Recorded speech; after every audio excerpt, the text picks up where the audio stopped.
je le savais. J'essayais de me cacher, mais le Seigneur m'a vu.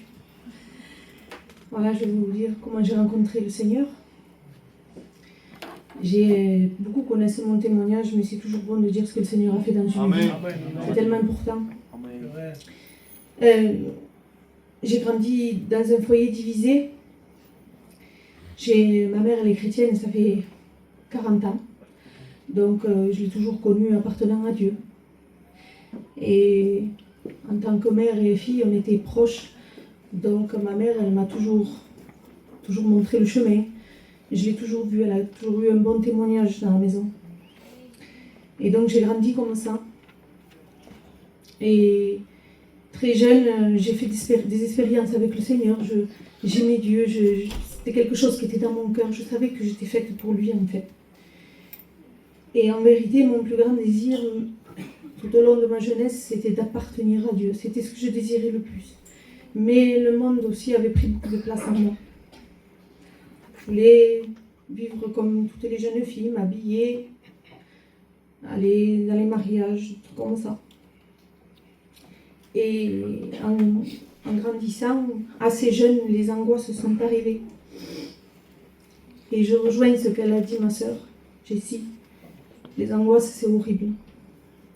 J'avais pas de raison d'être angoissée parce que j'avais tout ce qu'une jeune fille puisse rêver d'avoir, même au-delà. Mais les angoisses étaient là et c'était horrible. Horrible.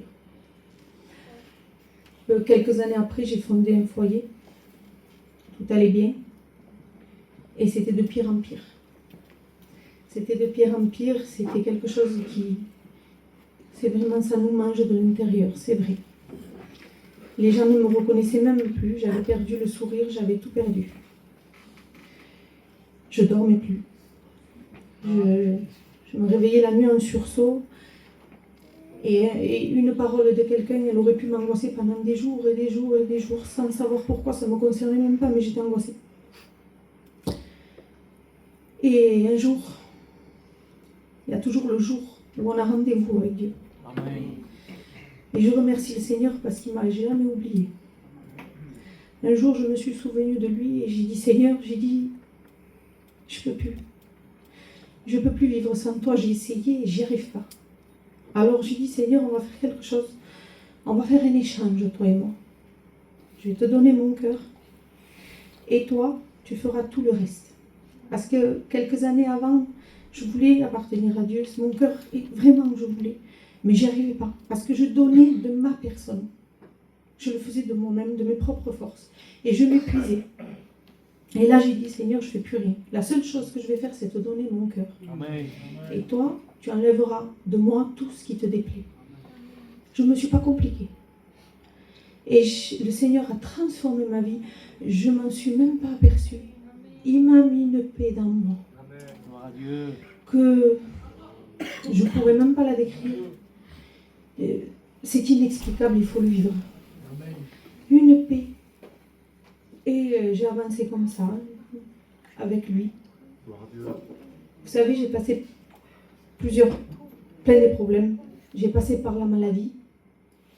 Et la personne angoissée que j'étais avant, quand le Seigneur fait quelque chose, vraiment, il le fait bien. Amen. Parce qu'il a rempli mon cœur de paix au point que les gens m'appelaient en pleurant, en me disant, Laurie, c'est pas possible ce que tu as. Et je disais, non, j'ai le Seigneur, tout va bien. Tout va bien. Il m'a vraiment béni. Il m'a jamais oublié. Il m'a porté du début jusqu'à la fin. Même aujourd'hui, il y a des hauts, il y a des bas, c'est vrai. Mais avec lui, tout passe. Tout est beau, il est toujours là, toujours fidèle. Toujours un mot pour me relever quand on n'est pas bien.